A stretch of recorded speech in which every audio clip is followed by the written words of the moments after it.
मुअज़्ज़ज़ सामिन किराम अस्सलामु अलैकुम व रहमतुल्लाहि व बरकातुहू। वालेकुमुस्सलाम व रहमतुल्लाहि व बरकातुहू। अल्हम्दुलिल्लाहि रब्बिल मशरिक़ैनि व रब्बिल मग़रिबैन वस्सलातु वस्सलामु अला सय्यदिल कौनैन व अला आलिहि व अस्हाबिहि फ़ाज़ू फ़िद्दारैन। अम्मा बअद फ़अऊज़ु बिल्लाहि मिनश शैतानिर रजीम। बिस्मिल्लाहिर रहमानिर रहीम। सुभान क़ाल अल्लाहु तबारक व तआला फ़िल क़ुरआनिल मजीद वल फ़ुरक़ानिल हमीद।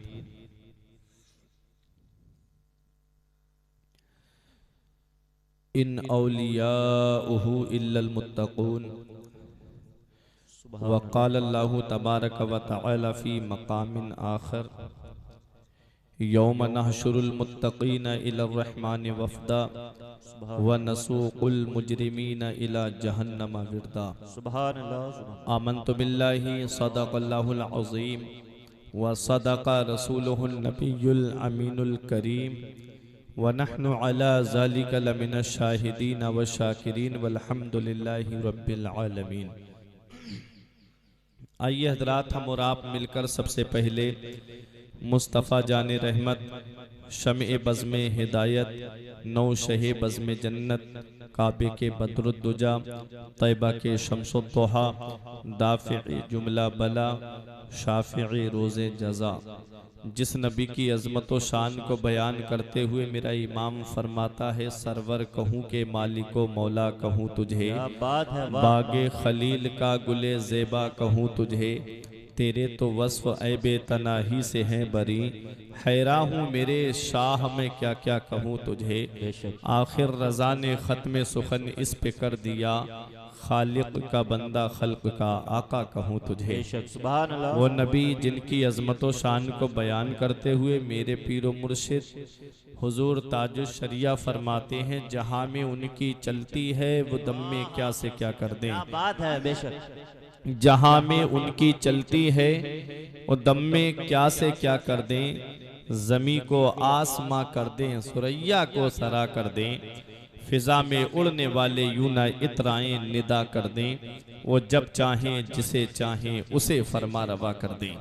तमाम लोग मोहब्बत व अकीदत के साथ गुम्बद खजरा की जानिब लो लगाकर दुरूद पाक की डालियां मोहब्बत की थालियों में सजाकर पेश करें। पढ़िए बावाज़ बुलंद, अल्लाहुम्मा सल्ली अला सय्यदिना व मौलाना मुहम्मदिन व बारिक वसल्लिम, सलातुं व सलामन अलैका या रसूल अल्लाह सल्लल्लाहु तआला अलैहि वसल्लम। सरे शाम से लेकर अब तक ये प्रोग्राम बड़ी तेजी के साथ अपनी मंजिल की तरफ रवा दवा है और शायद इस प्रोग्राम की आखिरी कड़ी के रूप में मैं आपके सामने हाजिर आया हूँ। आप देख रहे हैं उलमाए किराम मिंबर नूर पे तशरीफ फरमा है। परवरदिगार आलम सबके इल्म व अमल व उम्र में खूब बरकतें अता फरमाए। पहली बार मेरा इस सरजमीन पर आना हुआ है, इसलिए मैं सबके नामों से वाकिफ नहीं, मेरा परवरदिगार सबके नाम जानता है। बस इन हजरात की दुआएं मिल गईं तो मेरे लिए यही कामयाबी की जमानत बन जाएगी।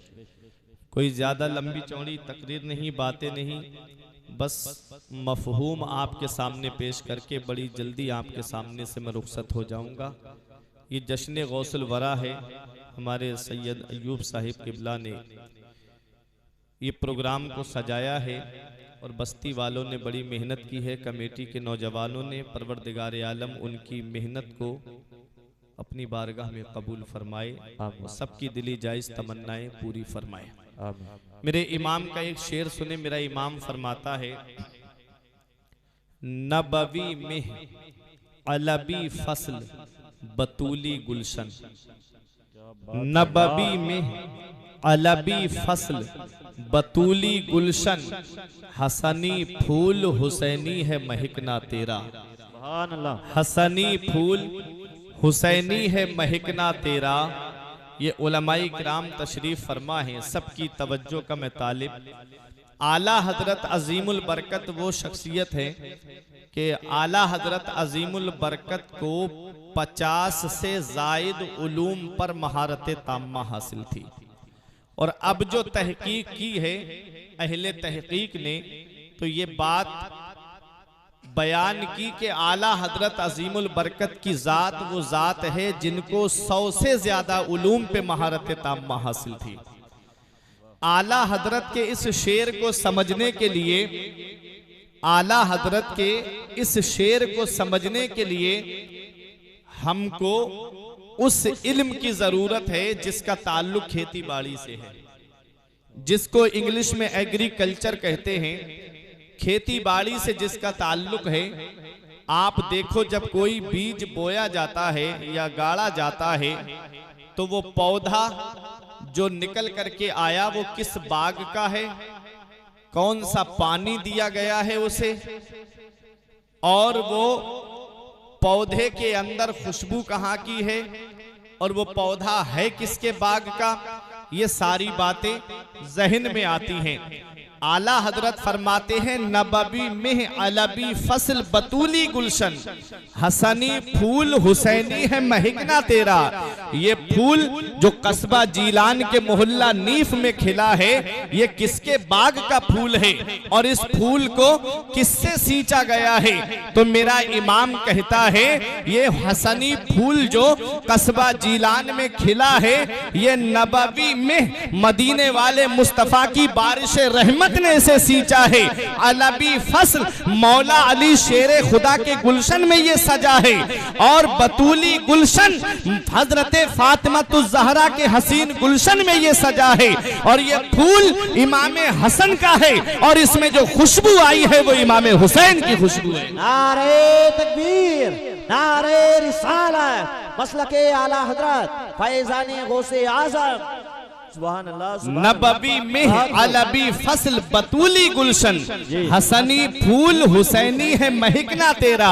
आगे मेरा इमाम फरमाता है नबवी खुर, नबवी खुर अलबी को बतूली मंजिल।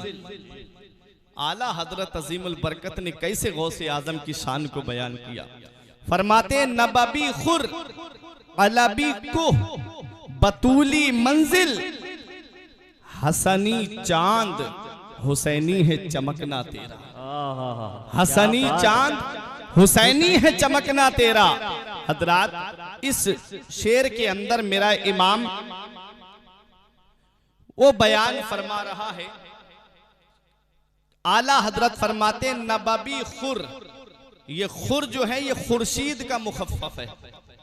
दूसरे शेर में मेरे इमाम ने कहा था इशारे से चांद को चीर दिया, छुपे हुए खुर को फेर लिया, गए हुए दिन को असर किया, ये ताबो तबा तुम्हारे लिए। बेशक। तो खुर के माना आते हैं सूरज।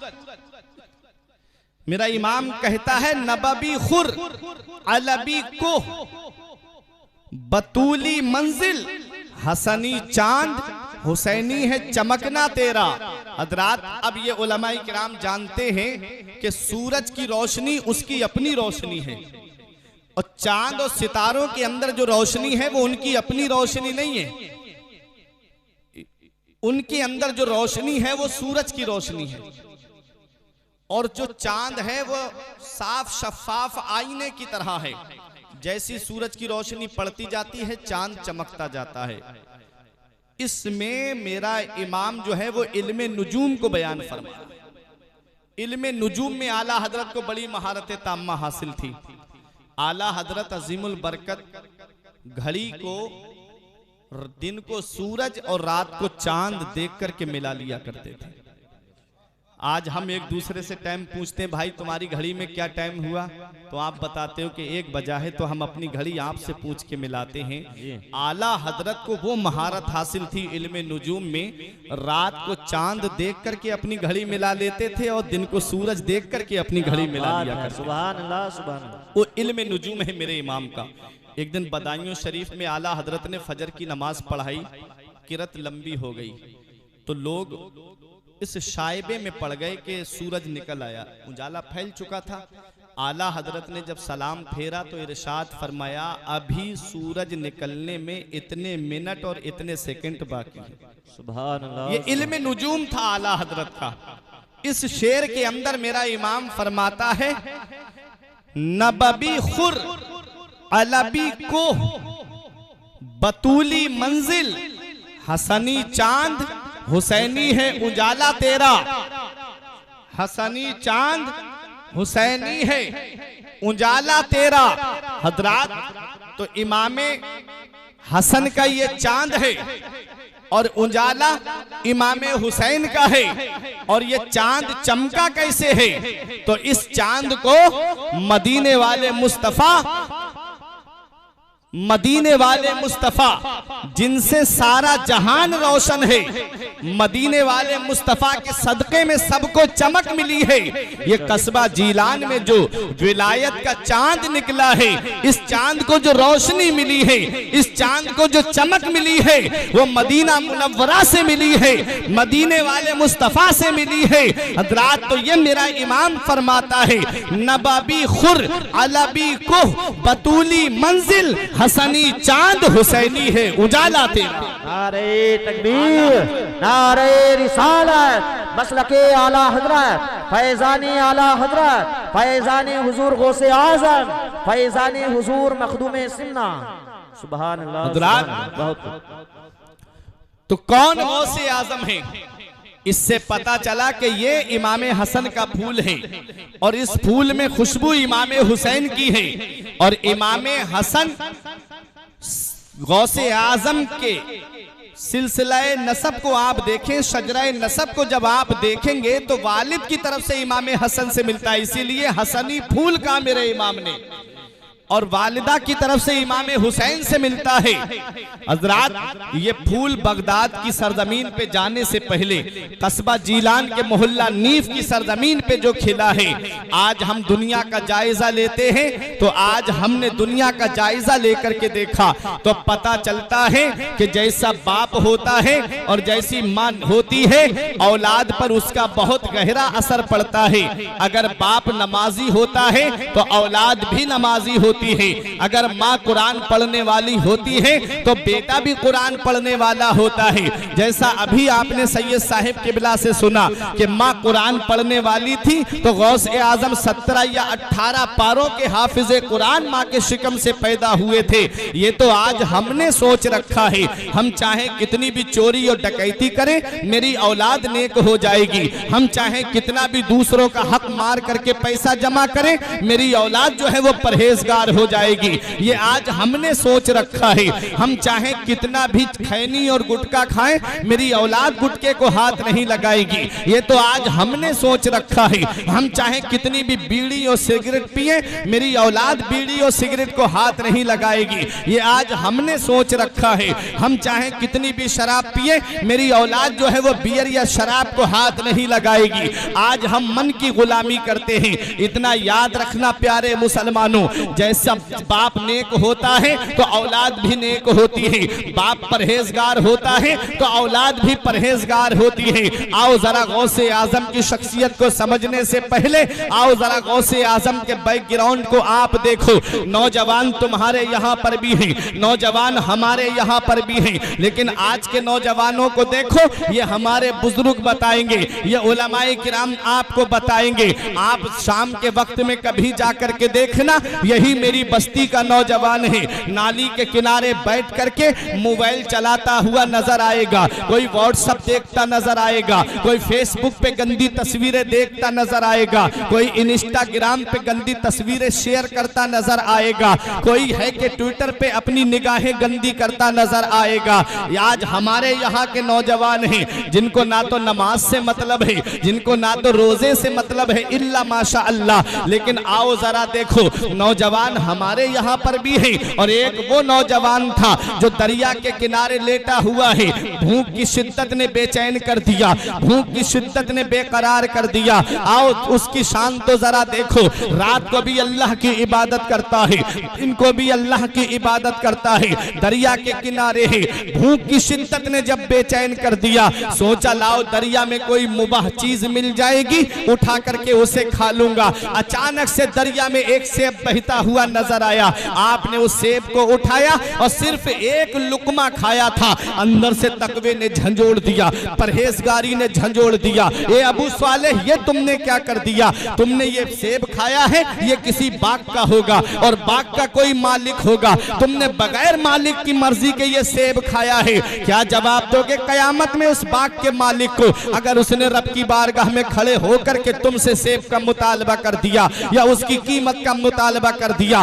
क्या जवाब दोगे? तकवे ने झंझोड़ दिया, परहेजगारी ने झंझोड़ दिया। ये सिर्फ एक लुकमा खाया था तो जिस्म कांपने लगा अल्लाह के खौफ से। जरा आज सोचो तो सही, आज के मुसलमान की हालत देखो, न जाने कितने लोगों का हक मार करके बैठा हुआ है, न जाने कितने लोगों की जमीन पर नाजायज कब्जा करके उनकी जमीनों को बेच करके उनके पैसे को इस तरह से हजम कर लिया कि डकार भी नहीं ली। ये क्या जवाब देंगे कयामत के दिन? वो देखो गौसे आजम के वालिद थे, सिर्फ एक कराहियत वाला लुकमा शिकम के अंदर चला गया, तकवे ने झंझोड़ दिया, परहेजगारी ने झंझोड़ दिया। आज का मुसलमान कहता है पैसा हो चाहे जैसा हो, चाहे किसी की जमीन पे कब्जा करके पैसा मिले, मुझे पैसा कमाना है, चाहे किसी का हक मार के मुझे पैसा मिले, मुझे पैसा कमाना है, चाहे कहीं से भी आए लेकिन मुझे पैसा चाहिए। आज इस पैसे की लालच ने इंसान को उस दहाने पे पहुंचा दिया है, उसे ना तो अपना भाई दिखता है, ना तो उसको अपना अजीज दिखता है, ना उसे अपना रिश्तेदार दिखता है। ये गौसे आजम के वालिद हैं, दरिया के किनारे का सफर कर रहे हैं। आप कई मील सफर करने के बाद में एक बाग के अंदर पहुंचे जिसकी शाखें दरिया पे लटक रही थी। बाग के अंदर गए, वहां पर एक अल्लाह का वली अल्लाह अल्लाह में मशगूल है, जाकर के सलाम किया। उन्होंने सलाम का जवाब दिया, कहते हैं कि मैं आपके पास माफी मांगने के लिए आया हूं। बुजुर्ग ने कहा किस चीज की माफी? कहा माफी ये है, इस चीज की माफी, मैंने आपके बाग का एक सेब खा लिया है, क्या आप मुझे माफ कर देंगे? कहा कहां से आ रहे हो? कहा इतने मील का सफर करके आ रहा हूं। बुजुर्ग ने सरापा को देखा, सर से लेके पैर तक देखा, वो भी अल्लाह का वली, आने वाला भी अल्लाह का वली, वलीरा वली मी शनासत, वली को वली पहचानता है और बुलंदी के आसार तो पेशानी से जाहिर हो रहे थे। फौरन बुजुर्ग ने कहा माफ तो कर दूंगा लेकिन दो शर्तें माननी पड़ेगी। अल मुख्तसर ये वाकया आप सुनते रहते हो, देखो गौसे आजम बनते कैसे हैं। गौसे आजम की शख्सियत को समझना है तो पहले इन दो शख्सियतों की अजमत को आप समझो। कई साल तक बाग की रखवाली करते रहे और शान ये है गौसे आजम के वालिद की। एक दिन गौसे आजम के नाना के कुछ मेहमान आए और आकर के कहा हमें सेब खिलाइए। गौसे आजम के नाना ने हजरत अबू सालेह मूसा जंगी दोस्त से कहा जाओ बेटा सेब तोड़ करके लाओ। जब सेब ला करके मेहमानों के सामने रखे तो मेहमान जिस सेब को हाथ लगाएं और खाएं, कोई कड़वा निकल जाए, कोई फीका निकल जाए, कोई बदमजा निकल जाए। कहा कैसा नौकर तुमने बाग में रखा है, इसे आज तक ये पता नहीं चला कौन से बाग का सेब मीठा है, कौन से पेड़ का सेब मीठा है और कौन से सेब पे फल जो है, कौन से पेड़ पे फीका सेब आता है। गौसे आजम के नाना ने कहा ए अबू सालेह बेटा तुम्हें ये पता नहीं चला है कि कौन से पेड़ पे मीठा फल आता है? तब गौसे आजम के वालिद का जवाब सुनो, फरमाते हैं पता उसे होता है जो खाता है। मैं जब से तुम्हारे बाग में आया हूं मैंने तुम्हारे एक सेब को भी चक्कर के नहीं देखा है। नारे तकबीर, नारे रिसालत, मसलके आला हजरत फैजानी हुजूर गौसे आजम हजरत मौलाना फुरकान रजा मंजरी सुभान अल्लाह। गौसे आजम के वालिद हैं, कहते मैंने तो चक्के भी नहीं देखा है, एक सेब का एक लुकमा खा लिया था तो बाग की रखवाली कर रहा हूँ। मेहमान बोले समझ में नहीं आती ये बात, रातों दिन बाग में रहता है फिर भी नहीं खाया। तो गौसे आजम के नाना बोले मैं जानता हूँ इसका मर्तबा क्या है। कहा कैसे? कहा एक दिन आंधी आई, सख्त आंधी थी, मैं अपने घर से बाहर निकला, मैंने सोचा लाओ देखूं मेरे बाग का क्या हाल है।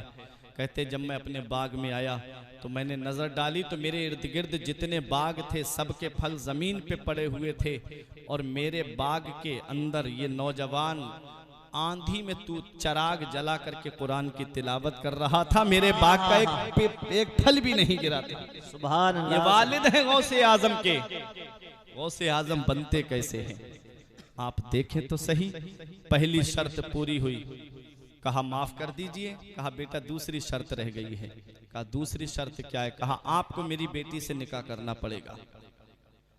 कहा उसके बाद माफ कर दोगे? कहा हाँ माफ कर दूंगा, लेकिन निकाह करना पड़ेगा। बोले राजी तो हो गए हो, लेकिन मेरी बेटी की बातें भी तो सुन लो, उसके अंदर है क्या क्या मामला? कहा बताइए। कहा कानों से बहरी, हाथों से लुंजी, पैरों से लंगड़ी, जुबान से गूंगी, आंखों से अंधी। बताओ ऐसा मॉडल आज के नौजवान के सामने रख दिया जाए तो क्या शादी के लिए तैयार होगा? हरगिज तैयार नहीं होगा। अरे पता चल जाए लड़की के पैर में फर्क है, वो जब चलती है तो लंगड़ा के चलती है, तो लड़का रिश्ते से मना करने के लिए इसरार करता है घर वालों को। और ऐसी लड़की जिसको पूरी जिंदगी बिठा के खिलाना है, सिर्फ पूरी जिंदगी खिलाना है, खिदमत की कोई उम्मीद नहीं, लेकिन ये तकवा था, परहेजगारी थी।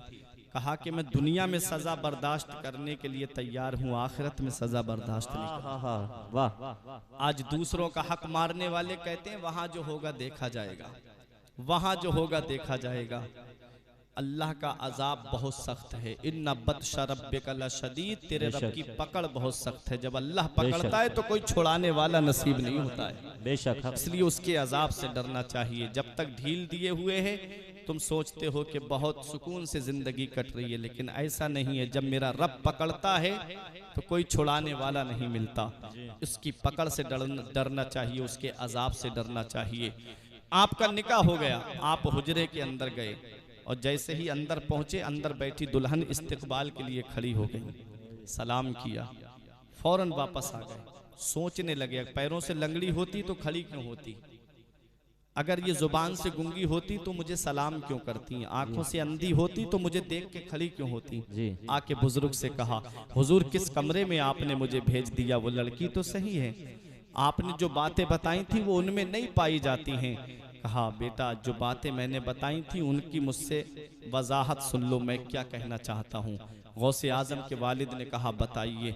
कहा मैंने कहा था मेरी बेटी आंखों से अंधी है, आज तक मेरी बेटी ने गैर महरम को अपनी आंखों से नहीं देखा। क्या बात। मैंने कहा मेरी बेटी जुबान से गूंगी है, आज तक मेरी बेटी झूठ नहीं बोली।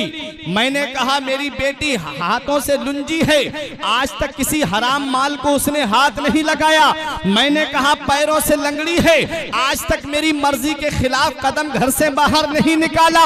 अरे जब बाप इतना नेक हो जो एक सेब की खातिर कई साल तक बाग की रखवाली करे और दिन को भी अल्लाह की इबादत करे, रात को भी अल्लाह की इबादत करे, और माँ की शान ये है कि कभी जिंदगी में झूठ नहीं बोली, तो ऐसे हसीन गुलशन में जो फूल खिला उसी फूल को दुनिया वाले कुतुब रब्बानी के नाम से जानते हैं, महबूब सुबहानी के नाम से जानते हैं, शहबाज लामकानी के नाम से जानते हैं, पीर लासानी के नाम से जानते हैं, उसी को दुनिया वाले गौसे आजम के नाम से जानते हैं। मेरे इमाम की नजर पड़ी तो बरेली से पुकार के कहते हैं वाह क्या मर्तबा ऐ गौस है बाला तेरा, वाह क्या मर्तबा ऐ गौस है बाला तेरा, ऊंचे ऊंचों के सरों से कदम आला तेरा। नारे तकबीर, नारे रिसालत, मसलके आला हजरत, उलमाए अहले सुन्नत, फैजानी हुजूर गौसे आजम, फैजानी हुजूर मखदूमे सिमना,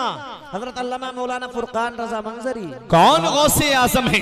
हजरत जब बाप ऐसा नेक है और माँ ऐसी परहेजगार है तो गौसे आजम की शान देखो, पहले दिन से ही रोजा रखते हुए नजर आ रहे हैं। यहीं से पता चल गया कि जब बाप नेक होता है और जब माँ नेक होती है, अरे जब बाप वो है कि जिसकी पिंडली में तीर लग जाए, सहाबा कहे अली तीर निकाल देते हैं, जब तीर निकाला जाए तो दर्द होने लगे, आपसे दर्द सहा ना जाए। किसी ने कहा अली शेरे खुदा से आप नमाज पढ़िए, आप नमाज के लिए जब खड़े हो गए पैर से तीर निकाल लिया गया, आपको पता भी नहीं चला। जब नमाज से फारिग हुए तो मौला अली शेरे खुदा फरमाते हैं खुदा की कसम मेरे पैर से तीर कब निकल गया मुझे पता भी नहीं चला।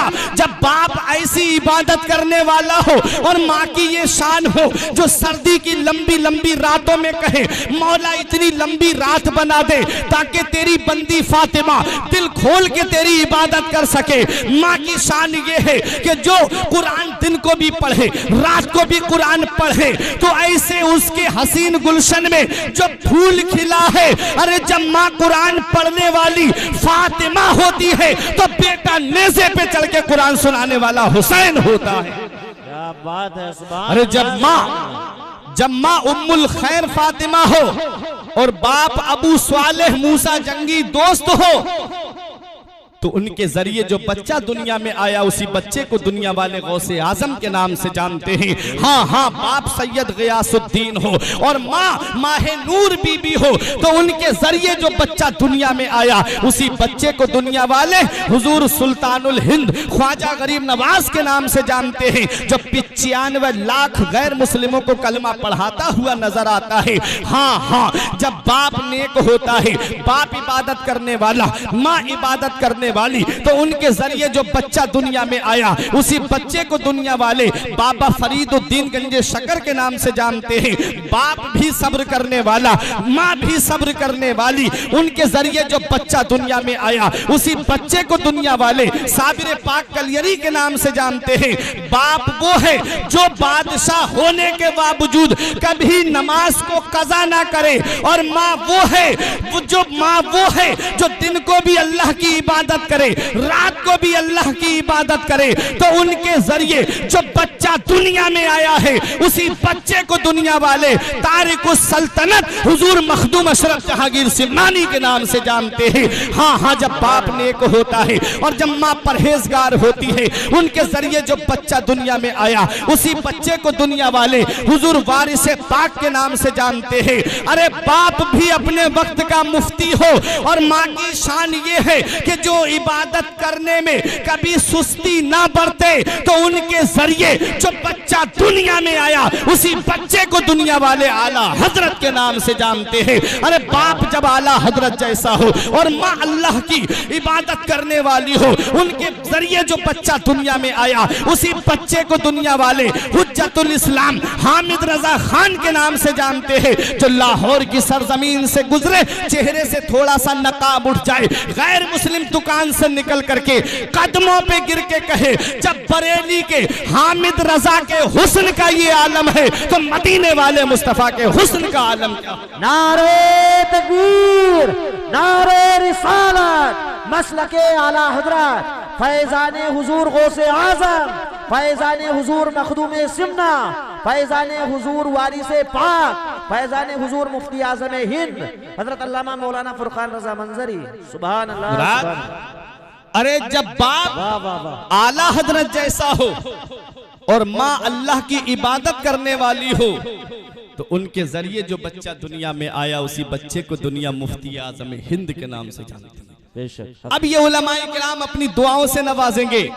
बाप मुफस्सिरे कुरान हो, बाप कुरान की तफसीर ऐसी बयान करे कि लोगों का ईमान ताजा हो जाए, और माँ वो है जो अपने जेवर गिरवी रख करके मंजरे इस्लाम के मुदर्रिसीन की तनख्वाह अदा कर दे तो उसके शिकम से जो बच्चा दुनिया में आया है उसी बच्चे को दुनिया वाले ताजो शरिया के नाम से जानते हैं। सुभान अल्लाह, सुभान अल्लाह। जब बाप नेक होता है, जब माँ नेक होती है, जब बाप मुत्तकी होता है और जब माँ मुत्तकिया होती है तो औलाद भी नेक होती है, औलाद भी परहेजगार होती है। ये तो आज हमने सोच रखा है, हम चाहे कितनी भी बुराइयों को आबाद करें लेकिन हमारी औलाद नेक हो जाएगी। आओ जरा देखो, बाप अबू स्वाले है और माँ उम्मुल खैर फातिमा है तो बेटा पहले दिन से ही रोजा रखता हुआ नजर आता है। अभी आपने उलमाए किराम से सुना, सैयद साहिब किबला से सुना, लेकिन आज मैं एक अहम पैगाम दे के आपके सामने से रुखसत होना चाहता हूँ। आपने सुना कि गौसे आजम ने इल्म हासिल किया कस्बा जीलान के कुर्बो जवार में, फिर बगदाद आप तालीम हासिल करने चले गए। यहाँ पहुँच के एक अहम बात बता रहा हूँ, गौसे आजम जब पैदाइशी वली थे, गौसे आजम जब मादरजाद वली थे, तो गौसे आजम को क्या जरूरत थी मदरसा जाने की, गौसे आजम को क्या जरूरत थी तालीम हासिल करने की। अरे गौसे आजम सिर्फ वली ही नहीं है, वलीगर है। तब तक कोई वली बनता ही नहीं है जब तक गौसे आजम के दस्तखत नहीं हो जाते हैं। गौसे आजम की वो शान है, तो सोचो उन्हें मदरसा जाने की क्या जरूरत थी। ये एक पैगाम है, ये गौसे आजम की तालीम हमें एक दर्स दे रही है। गौसे आजम कहाँ पढ़ने गए हैं? उलमा के पास गए हैं, आलिमों के पास गए हैं। गौसे आजम आलिमों के पास तालीम हासिल करने गए और गौसे आजम की बारगाह में उलमाए किराम आए हैं विलायत हासिल करने के लिए। ये एक पैगाम दिया जा रहा है उन जाहिल पीरों को जो कहते हैं मौलवियों का रास्ता अलग है और पीरों का रास्ता अलग है। ये गौसे आजम एक पैगाम दे रहे हैं उन जाहिल पीरों को जो कहते हैं ये मौलवियों का तो काम है बोलना। वह मस्जिद के बराबर में 8 दिन ठहरा रहेगा ये जाहिल पीर और एक वक्त की नमाज पढ़ने मस्जिद में नहीं जाएगा। पूछा जाए भाई तुम्हारी दाढ़ी इस लायक नहीं है जो सुन्नत के मुताबिक हो, कहता है अरे जाओ मौलवियों का रास्ता अलग है और हमारा रास्ता अलग है। उनसे कहा जाए नमाज क्यों नहीं पढ़ी, कहते हैं कि अरे नमाज क्या है, बस आंखें बंद करो, सीने की तरफ अपनी नजर करो और मुर्शिद की तरफ ध्यान लगा लो, यही सबसे बड़ी इबादत है। माज़अल्लाह, ये ऐसे कौल मैंने खुद अपने कानों से सुने हैं। जब पूरब इलाके के अंदर कभी जाना होता है प्रोग्राम में, ऐसा ऐसा जाहिल पीर कि उसके पास में बैठ जाओ तो बदबू से पूरे कमरे के अंदर नाक नहीं दी जाती है, बाहर निकलने को आपका जी चाहेगा। और एक औरत इधर पैर दबा रही है, दूसरी औरत इधर पैर दबा रही है।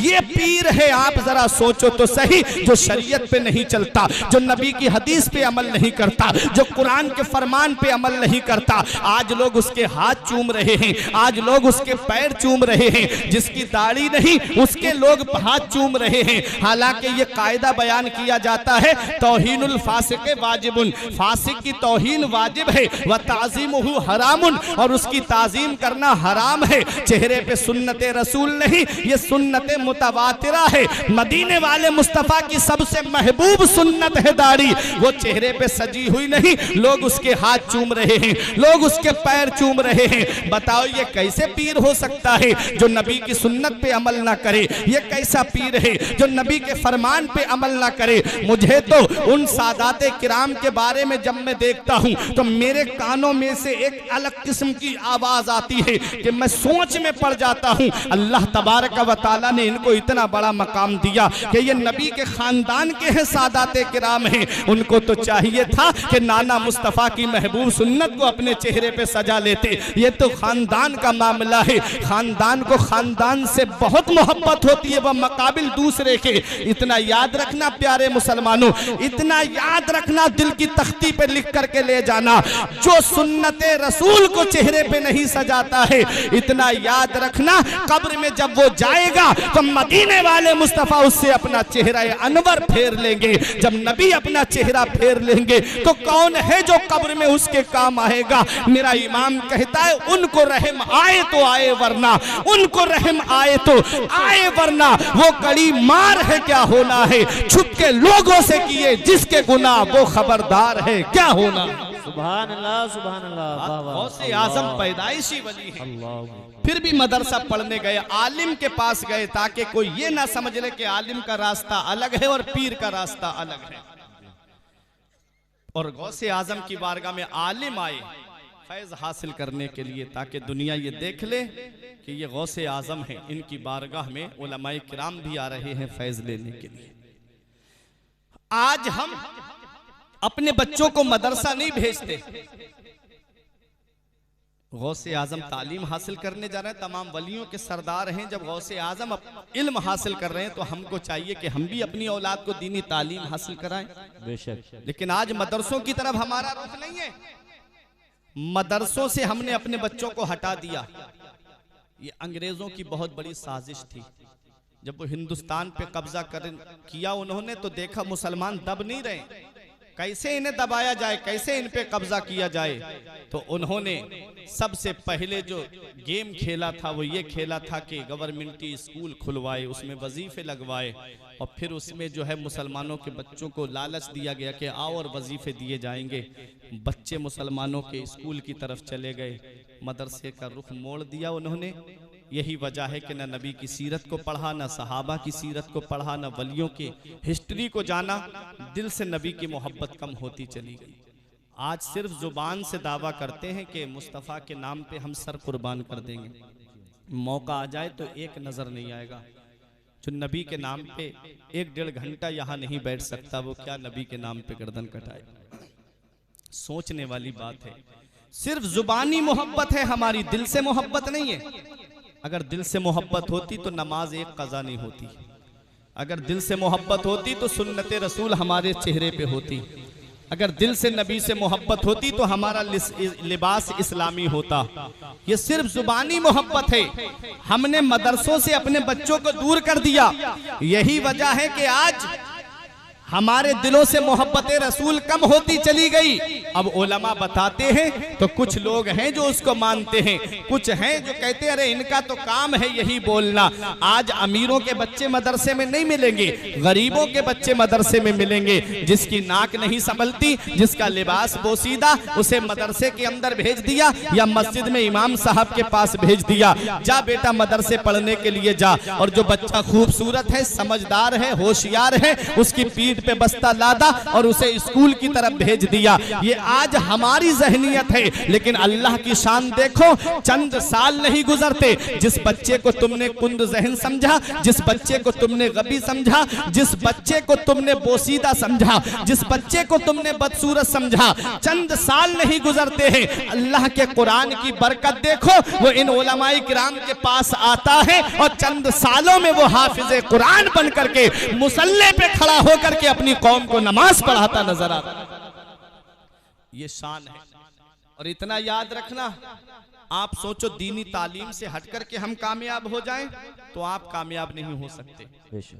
दीनी तालीम से आप मदरसों से अपने बच्चों का रुख मोड़ दीजिए, ईमान बचाना मुश्किल हो जाएगा। यूनिवर्सिटीज के अंदर जाइए, कॉलेज के अंदर जाइए, ईमान बचाना मुश्किल हो जाएगा। ऐसे ईमान के लुटेरे बैठे हुए हैं। बचपन ही से जब बच्चा कॉन्वेंट स्कूल में जाता है तो बचपन ही से उसके जहन में डाला जाता है ईसा इज द गॉड, ईसा अल्लाह के बेटे हैं, माज़अल्लाह। और आप पूछ लीजिए जो बच्चा पढ़ता हो कॉन्वेंट स्कूल में, खाली ईसा इज द बोलिए आप, आगे खुद कह देगा वो गॉड। ये उनको रटाया जाता है बच्चों को।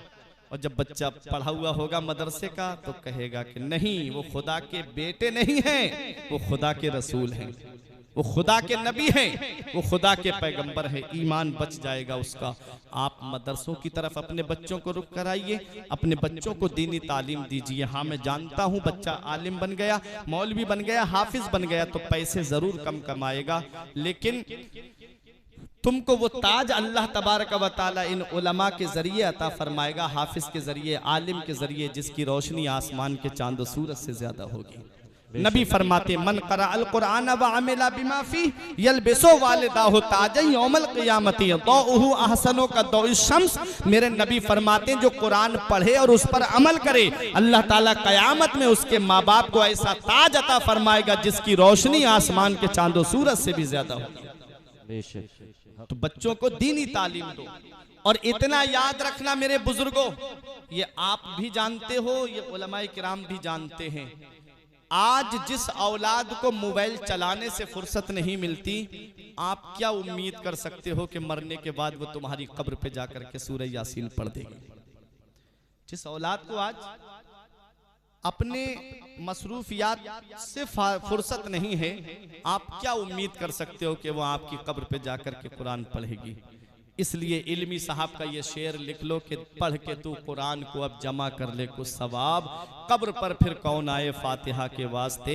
काम वो कर ले प्यारे जिसके 22 कब्र में, बागे रिजवा से खुले खिड़की हवा के वास्ते। काम दोजक के किए जन्नत का है उम्मीदवार, कसरे जन्नत तो बना है पारसा के वास्ते। तो अपने बच्चों को मदरसे का रुख कराओ। ये बात मैंने इसलिए बोली कि जब औलाद हाफिज होगी, आलिम होगी, तो वो नमाज पढ़ेगी, और जब नमाज पढ़ेगी तो ये दुआ करेगी, रब्बना ग़फ़िरली वले वालिदैया वलिल मुमिनीना यौम यक़ूमुल हिसाब, जिसका तर्जमा ये है, ए अल्लाह मुझे बख्श दे, मेरे माँ बाप को बख्श दे और तमाम मोमिनीन को बख्श दे। तो इसलिए इस हाल में अपनी औलाद को छोड़ के जाओ कि जब जनाजा उठे तो वो जायदाद का बंटवारा करती नजर ना आए, बल्कि सूरह यासीन शरीफ की तिलावत करती नजर आए। इसलिए दीनी मदारिस की तरफ अपने बच्चों का रुख कराओ, अपने बच्चों को दीनी तालीम दो। आज जो अपने बच्चों को तालीम नहीं देना चाहते, ये बहुत कड़वी बात कहने जा रहा हूं मैं, इसमें हमारी अपनी कमी है। वजह क्या है कि हम सोचते हैं कि हमारा बच्चा या तो हाफिज बनेगा या आलिम बनेगा, और जब वो हाफिज या आलिम बन जाएगा हजरत, तो ये सोच है मेरी कौम की कि वो सोचते हैं क्या करेगा, या तो मदरसे में जाकर के बच्चों को पढ़ाएगा या मस्जिद में जाकर के इमामत करेगा। और इमामत में कितनी तनख्वाह मिलेगी? 5,000 या 6,000 की। मदरसे में जाएगा, प्रिंसिपल के ओहदे पे है तो बहुत मिल गई तो 8,000, इससे ज़्यादा तो नहीं, या बहुत ज़्यादा मुखलिस लोग हैं तो 10,000 तनख्वाह मिल जाएगी, इससे ज़्यादा तो नहीं।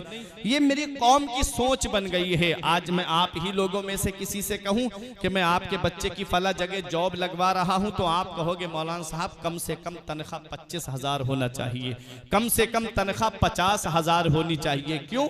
क्योंकि मेरा बच्चा कैसे घर वालों का पेट पालेगा, कैसे अपने बच्चों का गुजारा करेगा, बहुत सारे अखराजात हैं, बहुत सारे खर्चे हैं। ये बात हम अपने बच्चे के लिए सोच रहे हैं, लेकिन कभी सोचा हमारी मस्जिद में जो इमाम आया है, क्या उसके अखराजात नहीं हैं? क्या उसके बीवी बच्चे नहीं हैं? क्या उसके भाई बहन नहीं हैं? क्या उसके माँ बाप नहीं हैं? क्या उसका कोई खर्चा नहीं है? आज हमारे घरों का हाल देखो तो सारी फैसिलिटी हमारे घर में मौजूद है, और इमामों का हाल देखो तो बाथरूम भी बना हुआ नहीं है, वो दूसरे के यहाँ पर जाकर के बाथरूम के लिए जाते हैं। मैंने अक्सर मस्जिदों में देखा है।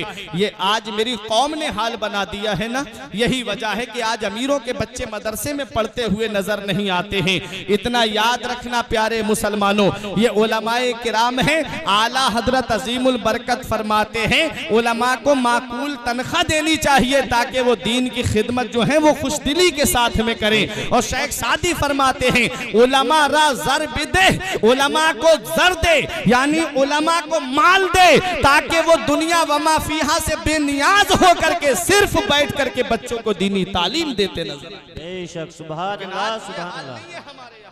अगर ईद के मौके पे मुतवल्ली साहब ने 1,000 तनख्वाह बढ़ा दी तो कई मुक्तदियों के पेट में दर्द शुरू हो गया। अरे क्या जरूरत थी, 5,000 मिल तो रहे थे, 6,000 मिल तो रहे थे। ये हाल हो गया आज मेरी कौम का। इतना याद रखना प्यारे मुसलमानों, जो कौम अपने इमामों की इज्जत नहीं करती, जो कौम अपने असातिज़ा की इज्जत नहीं करती, जो कौम अपने आलिम और हाफिजों की इज्जत नहीं करती है, उस कौम का नाम बहुत जल्दी सफाए हस्ती से मिटा दिया जाता है। मेरे प्यारे मुसलमानों, ये गौसे आजम है जो दीनी तालीम हासिल करते हैं, और खुद गौसे आजम ने फरमाया, अब कसीदा गौसिया सुनो, कल मेरी तकरीर खत्म होने जा रही है। मेरे गौस फरमाते हैं दरस्तुल इल्म हत्ता सिरतु कुतबा, मैंने पहले इतना इल्म हासिल किया है, मैंने इतनी तालीम हासिल की है कि अल्लाह ने मुझे कुतुब बना दिया।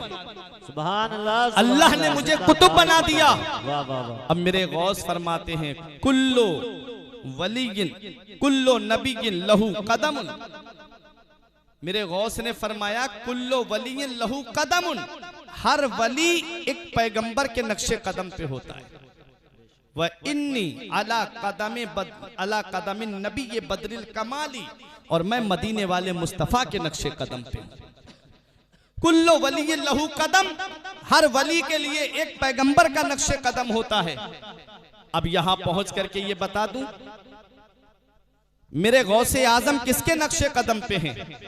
गौसे आजम मदीने वाले मुस्तफ़ा के नक्शे कदम पे हैं।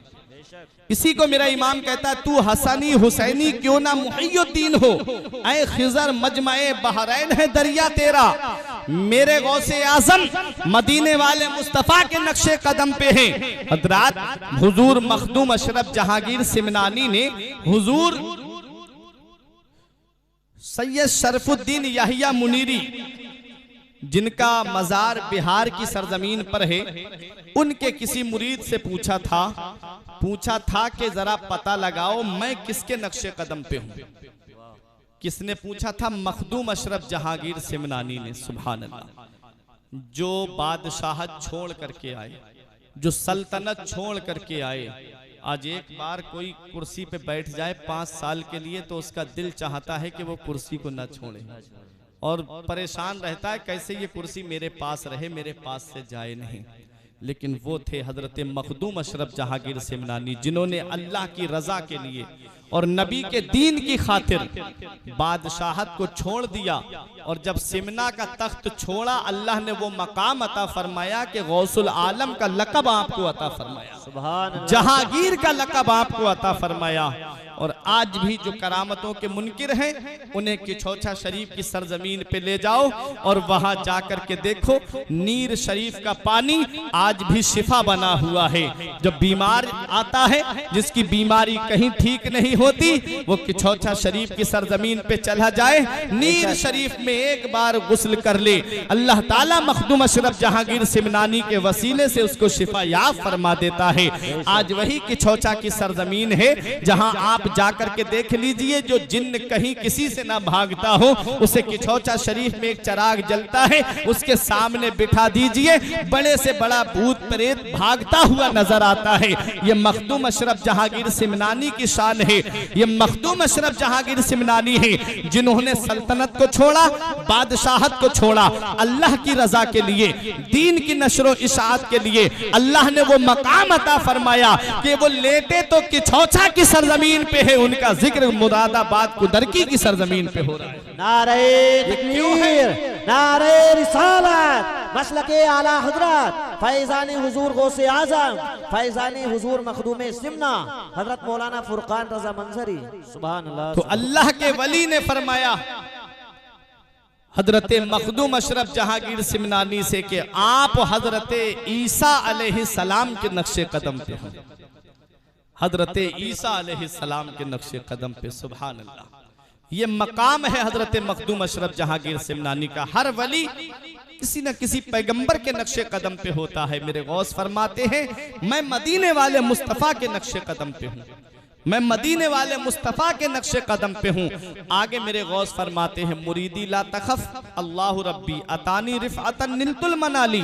मेरे गौस फरमाते हैं, ऐ मेरे मुरीद मत डर, अल्लाह मेरा रब है। सुभान अल्लाह। क्या फरमाया? ऐ मेरे मुरीद मत डर, अल्लाह मेरा रब है। गौसे आजम से किसी ने पूछा, जिन्होंने आपके हाथ में हाथ दे करके बैअत की है, क्या वही आपके मुरीद हैं या कयामत तक जो भी आपसे मोहब्बत करेगा वो भी आपका मुरीद है? तो मेरे गौसे आजम फरमाते हैं कि जो मुझसे सच्ची मोहब्बत करेगा, जो मेरा मुरीद होगा, जो मेरे मुरीदों का मुरीद होगा, उसको उस वक्त तक मौत नहीं आएगी जब तक अल्लाह ताला तौबा की तौफीक नहीं दे देगा। ये मकाम मिला है तो गौसे आजम के मुरीदों को और उनके मुरीदों के मुरीदों को मिला है। इसी को मेरा इमाम कहता है, कादरी कर कादरी रख, कादरियों में उठा, कदरे अब्दुल कादरे कुदरत नुमा के वास्ते। हजरात, ये गौसे आजम है।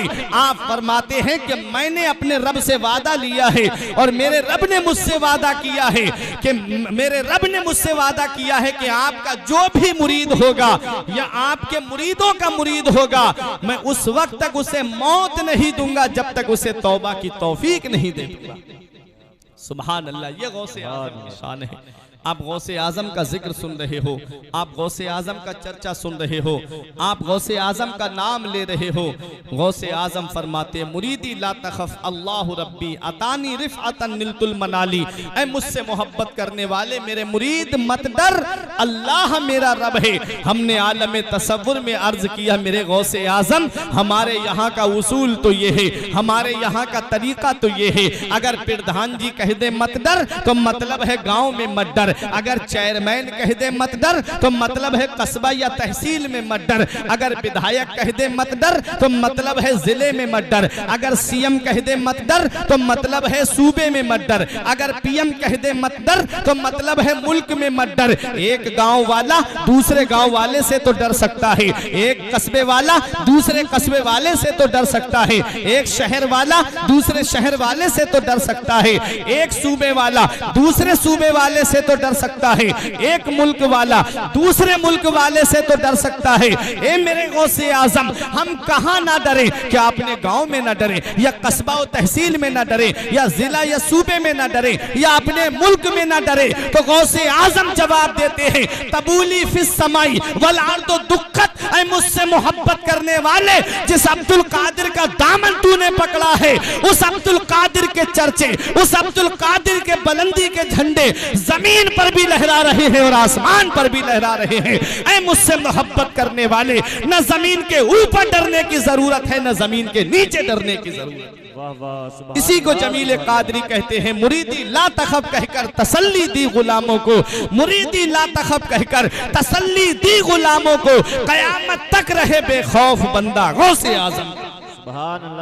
फरिश्तों रोकते क्यों हो हमें जन्नत में जाने से, ये देखो हाथ में दामन है किसका, गौसे आजम।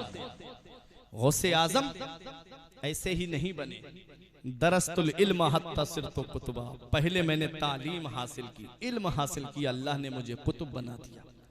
पता चला सरदारी इल्म से मिलती है, बुलंद रुतबा इल्म से मिलता है, बुलंद मकाम इल्म से मिलता है, बुलंद अजमत इल्म से मिलती है, बुलंद रुतबा इल्म से मिलता है। अगर इल्म तुम्हारे पास है तो सब तुम्हारी इज्जत करेंगे।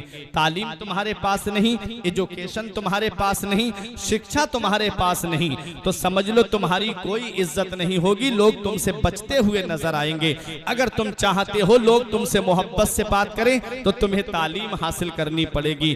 और तालीम हासिल करने के साथ साथ मैं ये नहीं कहता कि आप जो है वो इंग्लिश मीडियम में न जाइए, बल्कि पहले अपने मजहब की तालीम हासिल कीजिए, पहले अपने दीन की तालीम हासिल कीजिए, पहले सीने को जो है वो कुरान की तालीम से मुज़य्यन कीजिए, तब उसके बाद जाकर के कोई भी तालीम हासिल कीजिए जिसकी आपको ज़रूरत पड़ेगी। तो ये गौसे आज़म रज़ी अल्लाह ताला अन्हु हैं, आप तालीम हासिल करने के लिए बगदाद का सफ़र करते हैं, और बगदाद का सफ़र करने के बाद में आपने तालीम हासिल की। और आज हिंदुस्तान की सरजमीन पे जो सलासिल आप देख रहे हो, 4 सिलसिले बहुत मशहूर हैं, चाहे सिलसिला चिश्तिया हो, चाहे सिलसिला सुहरवर्दिया हो, चाहे सिलसिला नक्शबंदिया हो, चाहे सिलसिला अबुल उलाइया हो, हजरात चाहे सिलसिला अबुल उलाइया हो, हर सिलसिले में फैज बगदाद के गौसे आजम का आया है। बेशक गौसे आजम रजी अल्लाह ताला अन्हु की बारगाह में 57 दिन गरीब नवाज ने फैज़ हासिल किया। कहा हुजूर इराक मुझे दे दीजिए, फरमाया इराक में शेख शहाबुद्दीन सोहरवर्दी को दे चुका हूँ, तुम्हें हिंद दे रहा हूँ, तुम्हें हिंदुस्तान दे रहा हूँ। सुभान अल्लाह, हिंदुस्तान की सरजमीन गरीब नवाज को मिली, इराक शेख शहाबुद्दीन सोहरवर्दी को मिला। तो गौसे आजम का फैज़ आप देखिए, आप बुखारा से गुजर रहे थे, आपने फरमाया अभी मुझसे काफी सालों के बाद में यहाँ एक अल्लाह का वली पैदा होगा जिसका नाम शाह नक्शबंद होगा, जिससे सिलसिला नक्शबंदिया चला। फरमाया मैं उनका फैज़ आज ही यहाँ पर दे करके जा रहा हूँ, उनका हिस्सा यही दे करके जा रहा हूँ। मेरे इमाम का अब शेर सुनो, मजराए चिश्तो बुखारा हो इराको अजमेर, कौन सी किश्त पे बरसा नहीं झाला तेरा। हर जगह गौसे आजम का फैज पहुंचा है, हर सिलसिले में गौसे आजम का फैजान है। मेरा इमाम कहता है कौन से सिलसिले में फैज ना आया तेरा। आगे मेरा इमाम कहता है, मैं आला हजरत के उसी शेर पे बोल रहा हूँ, मेरा इमाम कहता है तुझसे दर दर से सगो सग से है मुझको निस्बत, मेरी गर्दन में भी है दूर का डोरा तेरा। गौसे आजम से निस्बत कैसे जोड़ रहे हैं मेरे आला हजरत। उससे पहले कहा कि तेरी सरकार में लाता है रजा उसको शफी जो मेरा गौस है और लाडला बेटा तेरा। हजरात सिफारिशी बनने के लिए ताल्लुक दोनों तरफ का होना जरूरी है, ये उलमाए किराम जानते हैं। मिसाल के तौर पे कारी साहिब किबला अगर मेरी सिफारिश करेंगे तो जिससे कर रहे हैं उससे भी ताल्लुक होना चाहिए और जिसकी कर रहे हैं उससे भी ताल्लुक होना चाहिए। आप कोर्ट कचहरी में देखते हो कि जब वकील खड़ा होता है किसी का मुकदमा लड़ने के लिए तो उसका ताल्लुक उस मुल्जिम से भी होता है जिसका मुकदमा लड़ रहा है, पहले उसे जानता भी है उसके बारे में कि मामला क्या है और क्या मामलात हैं, तो वो चीजें सामने रखता है। और उसका ताल्लुक जज से भी होता है, जज उसे इजाजत देता है वहां खड़े होने की।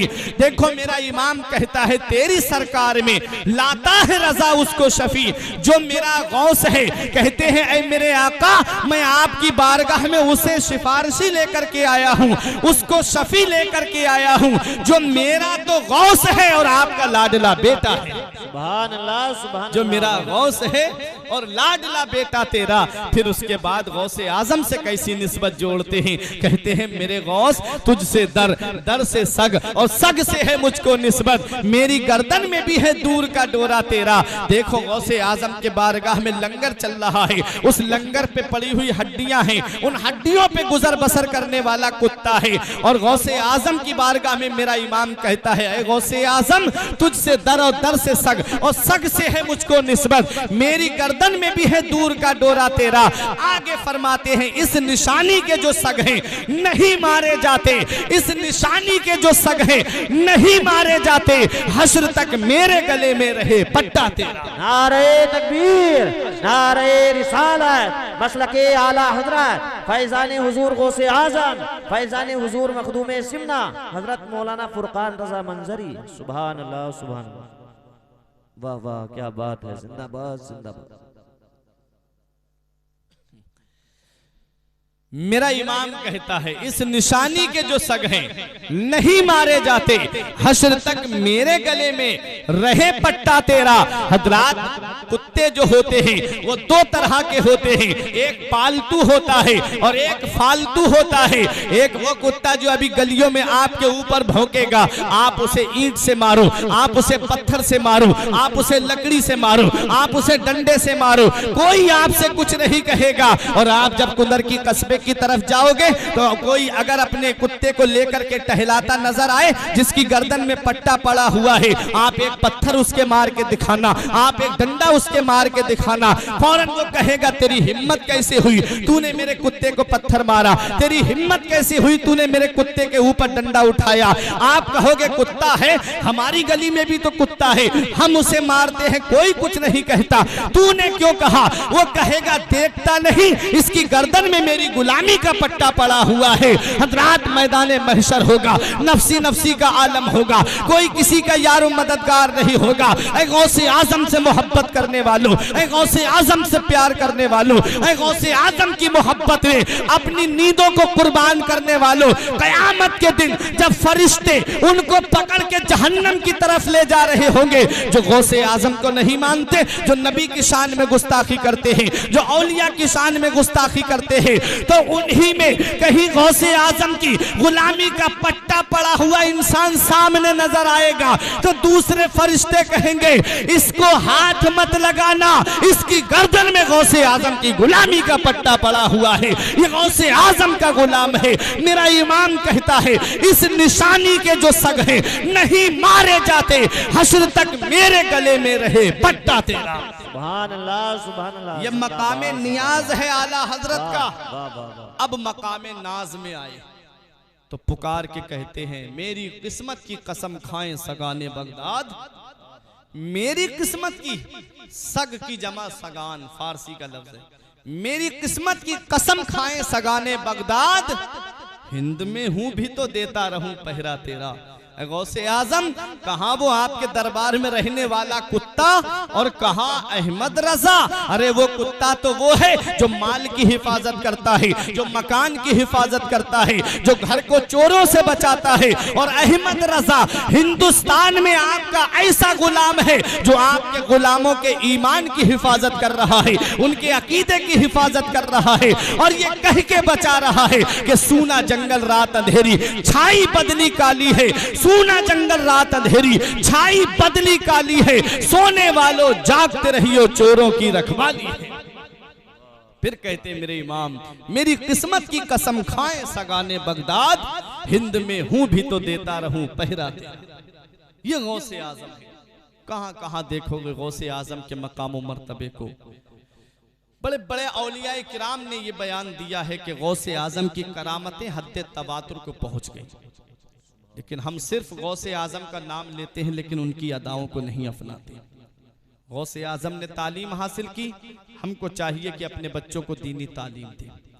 गौसे आजम ने, जैसे अभी सैयद साहिब किबला ने बताया कि गौसे आजम ने 40 साल तक इशा के वुजू से फजर की नमाज पढ़ी। क्या हमने इस पे अमल किया? हम 5 वक्त की नमाज अपनी मस्जिद में पढ़ने नहीं जाते। मस्जिदें सूनी हो गई, मदरसे सूने हो गए। और लॉकडाउन आया था तो वो ऐसे ऐसे नमाजी निकल के आए थे कि नमाज मस्जिद में ही पढ़ेंगे, और जैसे ही लॉकडाउन खुला मस्जिद के दरवाजे तलाश कर रहे हैं उन नमाजियों को, वो मुड़ के नहीं देखते मस्जिद की तरफ। क्या यही हमारी इबादत है? क्या यही हमारी नमाज से मोहब्बत है? गौसे आजम की शान तो जरा देखो। एक मुरीद ने आके कहा था, हुजूर कमाते लोग बहुत हैं लेकिन घर में बरकत नहीं हो रही है, परेशान है पूरा घर, बरकत नहीं है घर में। आपने फरमाया अपने दरवाजे पे एक पर्दा कर लेना। वो चला गया और कुछ दिनों के बाद वापस आया, इतना नजराना लेके आया, गौसे आजम की बारगाह में रख दिया। अर्ज किया, हुजूर ये नजराना कबूल फरमा लें। फरमाया किस लिए? कहा हुजूर जो आपने नुस्खा बताया था, बहुत बरकत हो रही घर में, इसको सुनो और अमल करो। नूरुल्लाह मोहल्ले में रहने वालों, कुंदरकी के जिंदा दिल मुसलमानों, गौसे आजम की शान देखो। गौसे आजम ने फरमाया मुझे इस नजराने की जरूरत नहीं है, जा गरीबों में तकसीम कर दे। उसने कहा हुजूर ये तो मैं बांट दूंगा गरीबों में। इतना बताइए उस पर्दे में ऐसा कौन सा कमाल था कि मेरे घर में बरकत होने लगी? मेरे गौसे आजम ने फरमाया कि तेरा घर जो था वो मेन चौराहे पे था, लोग तेरे दरवाजे के सामने से गुजरते थे, आते थे जाते थे, आते थे जाते थे। उन्हीं गुजरने वालों में बेनमाजी भी गुजरा करते थे। बेनमाजी की नजर जब तेरे घर के दरवाजे पे पड़ती थी तो अल्लाह ताला ने उसकी नहूसत की वजह से तेरे घर की बरकत को खत्म कर दिया। मुझे बताओ प्यारे मुसलमानों, सिर्फ बेनमाजी की नजर पड़ जाए तो अल्लाह घर से बरकत को खत्म कर दे। जिस घर में पूरी की पूरी फैमिली बेनमाजी होगी उस घर में बरकत कहाँ से आएगी? जो रात के 2-2 बजे तक मोबाइल चलाएं, टीवी की स्क्रीन के सामने बैठ कर के फिल्में देखते रहे और सुबह को सोते रहें, सूरज निकल आए तो सूरज की लाइट उनको उठाए, बताओ उनके घर में बरकत कहाँ से होगी? एक दिन हजरत फातिमा फजर की नमाज के बाद थोड़ी देर के लिए लेट गईं। आका तशरीफ लाए, पैर का अंगूठा पकड़ करके हिलाया, इरशाद फरमाया बेटी फातिमा फजर के बाद न सोया करो, इस वक्त अल्लाह ताला रोजी तकसीम फरमाता है। इस वक्त अल्लाह रोजी तकसीम फरमाता है। मुझे बताओ प्यारे मुसलमानों, क्या आज हम इन चीज़ों पे अमल कर रहे हैं? क्या हम फजर के बाद कुरान पढ़ते हैं? क्या हम फजर की नमाज पढ़ने जाते हैं? मैंगलोर के अंदर फजर की अजान पे पाबंदी लगवा दी गई। आज हम सोचते हैं कि ये मामला तो मैंगलोर का है, कोई हमारे यहाँ का थोड़ी है। कहीं ऐसा ना हो ये आग लगते लगते तुम्हारे घर तक पहुँच जाए। आसाम में मदरसों का सर्वे हुआ था, जांच हुई थी, हमने सोचा हमारे यहाँ का मामला थोड़ी है, लेकिन यही आग लगते लगते हमारे यहाँ तक आ गई। हम अपने बच्चों को मदरसे में नहीं भेजते, तालीम के लिए, पढ़ने के लिए नहीं भेजते। यही वजह है कि आज जो है हमारे ऊपर सर्वे किया जा रहा है, और ये इनको खबर देने वाले कौन है? ये हमारे अपने हैं जो जाकर के इनको खबर दे रहे हैं। इतना याद रखना प्यारे मुसलमानों, जब तक हम दीन से जुड़े रहे किसी की मजाल नहीं कि हमारे ऊपर उंगली उठा सके। आज हमारी मस्जिदों पे उंगली क्यों उठाई जा रही है कि मस्जिद का शिकम नमाजियों की गिज़ा से खाली हो गया। आज जुमे में तो हम बड़े तज़्को एहतशाम के साथ नमाज पढ़ने जाते हैं, लेकिन फजर में देखो तो इमाम साहब होंगे या चंद लोग उनके पीछे नमाज पढ़ने वाले होंगे। कभी कभी तो ऐसा मौका आता है कि इमाम साहब खुद ही नमाज पढ़ते हैं। ऐसा भी है, आप दिखा दूंगा मैं आपको, कई गांव ऐसे दिखा दूंगा कि बाजार का जिस दिन आता है तो असर में इमाम साहब खुद अपनी अकेले पढ़ते हैं, कोई उनके पीछे नमाज पढ़ने वाला नहीं। ऐ प्यारे मुसलमानों, ये मस्जिदें हैं, हमने इनको वीरान कर दिया, अपने घरों को सिनेमा हॉल बना दिया। कहाँ से सुकून आएगा? बस इतना सुन लिया हमने कि गौस जब तक ख्वाजा गरीब नवाज हिंदुस्तान में है मुसलमानों का कुछ नहीं होगा। ये हमने सोच लिया कि जब तक हिंदुस्तान में गरीब नवाज का आस्ताना है मुसलमानों का कुछ नहीं होगा।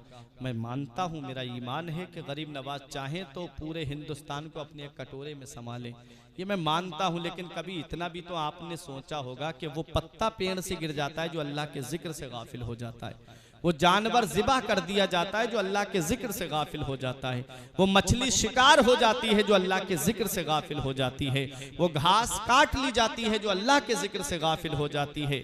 आज पांचों वक्त की नमाजों में हम नहीं जाते, हम सोचते हैं बड़े सुकून से हम रह लेंगे। इतना याद रखना, बगदाद की तारीख उठा के देख लेना, ये उलमा आपको बताएंगे। हिलाकू खान ने कसम खाई थी तब तक चैन से नहीं बैठूंगा जब तक मुसलमानों के सरों का मीनार नहीं बना दूंगा और आखिरी खोपड़ी में जाकर के शराब पीऊंगा। ऐसा कत्ले आम हुआ था बगदाद में। तारीख लिखने वालों ने लिखा है कि बगदाद में जो दरियाए दजला है 1 महीने तक उसका पानी सुर्ख रहा और पानी की सुर्खी खत्म हुई तो किताबों की स्याही नजर आने लगी। ऐसा कत्ले आम हुआ था बगदाद की सरजमीन पर। तुम क्या समझते हो कि तुम अल्लाह के जिक्र से गाफिल हो जाओ, उलमा की तौहीन गलियों में करते हुए फिरो, अपने हाफिजों की तौहीन करते हुए फिरो, तुम्हारे ऊपर अल्लाह का अजाब नहीं आएगा। ये कोरोना बहुत हल्का सा अजाब था जो हमें सबक दे करके गया कि अब भी आ जाओ मस्जिदों की तरफ, ये दरवाजे तुम्हारे लिए खुले हुए हैं। अल्लाह की इबादत की तरफ आ जाओ, मेरे रब की इबादत करो। ऐ प्यारे मुसलमानों, कोई मुसीबत तुम्हारे ऊपर नहीं आएगी, क्योंकि जो अल्लाह की इबादत करता है, जो अपने रब को मानता है, कुरान में मेरा रब फरमाता है कुलिल्लाहुम्मा मालिकल मुल्क तुतिल मुल्का मन तशा व तंज़िउल मुल्का मिम्मन तशा व तुइज़्ज़ु मन तशा व तुज़िल्लु मन तशा बियदिकल खैर इन्नका अला कुल्लि शैइन कदीर। अल्लाह इरशाद फरमाता है सारे बादशाहों का बादशाह अल्लाह है, सारे बादशाहों का बादशाह अल्लाह है। तू उतिल मुल्का मन तशा, अल्लाह जिसे चाहता है उसे बादशाह बना देता है। वह तंज़िउल मुल्का मिम्मन तशा, और अल्लाह जिससे चाहता है उससे बादशाह छीन लेता है। अल्लाह जिसे चाहता है उसे इज्जत अता फरमाता है, अल्लाह जिसे चाहता है उसे जलील कर देता है। सब अल्लाह के दस्ते कुदरत में है। अरे जब रियाया मौला अली शेरे खुदा जैसी हो तो उनको बादशाह हजरत अबू बकर सिद्दीक जैसा मिलता है। जब रियाया नेक और परहेजगार होती है, जब रियाया मुत्तकी होती है तो उनको बादशाह भी नेक और परहेजगार मिलता है।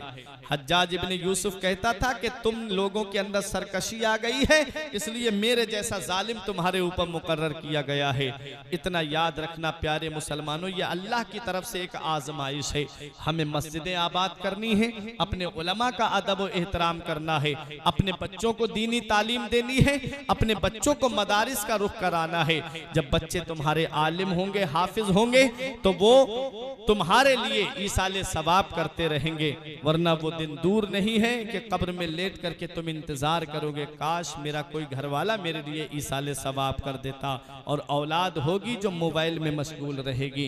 अपनी औलाद को ऐसी तरबियत दे के जाओ, ऐसी तालीम दे करके जाओ जो नबी ने फरमाई अद्दिबू औलादकुम मिन सलासे खिसाल, अपनी औलाद को 3 बातें सिखा के जाना। हुब्बे नबीकुम, अपने नबी की मोहब्बत अपनी औलाद को सिखाना, मेरे अहले बैत की मोहब्बत अपनी औलाद को सिखाना, व किरातिल कुरान, और कुरान की तालीम अपनी औलाद को दे के जाना। कुरान सिखा करके अपनी औलाद को जाना। अगर औलाद को तालीम नहीं दी, इमाम गजाली फरमाते हैं यह औलाद अपने बाप को खींच के लाएगी रब की बारगाह में, मेरे मौला मेरा बाप मुझे भूखा रख देता, ये मुझे गवारा था, इसने मुझे अनपढ़ रखा, जाहिल रखा, कुरान की तालीम इसने मुझे नहीं दिलवाई, इसलिए आज जहन्नम में मैं अकेला नहीं जाऊंगा बल्कि अपने बाप को अपने साथ लेके जाऊंगा। अपनी औलाद को दीनी तालीम दो, मदरसों का रुख कराओ, इन उलमाए किराम के अदब व एहतराम को करते रहो, इन उलमाए किराम की ताज़ीम व तौकीर करते रहो। मैंने जो आयत पढ़ी थी, इन औलियाउहु इल्लल मुत्तकून, जो अल्लाह के वली होते हैं वो परहेजगार ही होते हैं। मुत्तकी ही अल्लाह के वली होते हैं, मुत्तकी ही अल्लाह के वली होते हैं, परहेजगार ही अल्लाह के वली होते हैं। अब 16वें पारे की आयत करीमा, यौम नहशुरुल मुत्तकीना इलर रहमान वफदा, रब फरमाता है हम कयामत के दिन वलियों को अपनी बारगाह में दूल्हा बना करके बुलाएंगे।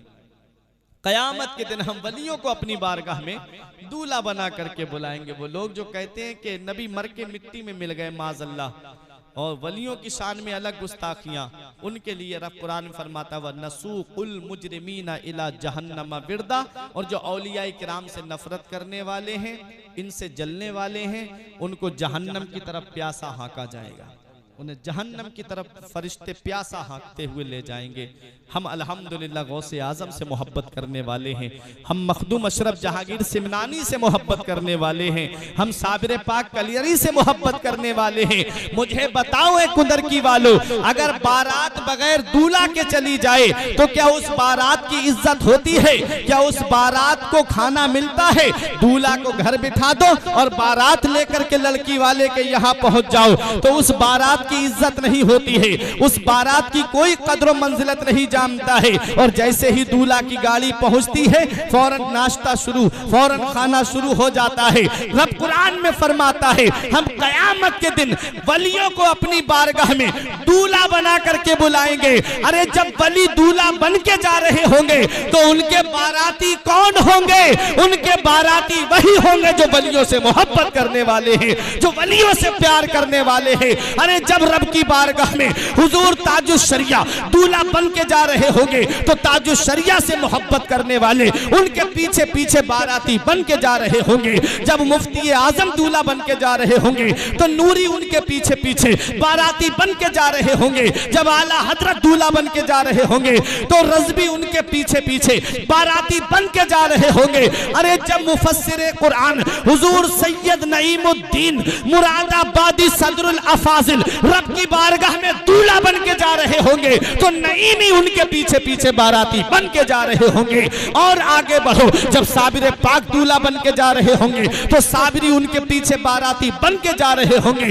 अरे जब देवा के वारिस पाक रब की बारगाह में दूल्हा बन के जा रहे होंगे तो उनके सच्चे गुलाम पीछे पीछे बाराती बन के जा रहे होंगे। अरे जब मखदूम अशरफ जहांगीर सिमनानी रब की बारगाह में दूल्हा बन के जा रहे होंगे तो अशरफी गुलाम उनके पीछे पीछे बाराती बन के जा रहे होंगे। अरे जब गरीब नवाज रब की बारगाह में दूल्हा बन के जा रहे होंगे तो चिश्ती उनके पीछे पीछे बाराती बन के जा रहे होंगे। जब गौसे आजम रब की बारगाह में दूल्हा बन के जा रहे होंगे तो कादरी गुलाम उनके पीछे पीछे बाराती बन के जा रहे होंगे। दूल्हा बनाए जाएंगे। जब गौस हश्र में हम कादरी भी जाएंगे उनकी बारात में, हम भी जाएंगे उनकी बारात में। यौम नहशुरुल मुत्तकीना इला रहमान वफदा व नसूकुल मुजरिमीना इला जहन्नमा विरदा। रब फरमाता हम कयामत के दिन वलियों को अपनी बारगाह में दूल्हा बना के बुलाएंगे और जो इनसे नफरत करने वाले उन्हें जहन्नम में प्यासा हाका जाएगा। अल्हम्दुलिल्लाह हम सब औलिया किराम से मोहब्बत करने वाले हैं, औलिया किराम से प्यार करने वाले हैं। अल्लाह इस मोहब्बत को सलामत रखे। मैं दुआ करता हूँ मेरे कुछ अर्ज करने में सबकत लिसानी की वजह से या बतकाज़ा बशरियत कोई गलती हो गई मौला मुझे माफ़ फरमाए। अस्तगफिरुल्लाह रब्बी मिन कुल्लि ज़ंबि व अतूबु इलैहि। कलमा तैयब पढ़े ला इलाहा इल्लल्लाहु मुहम्मदुर रसूलुल्लाह सल्लल्लाहु तआला अलैहि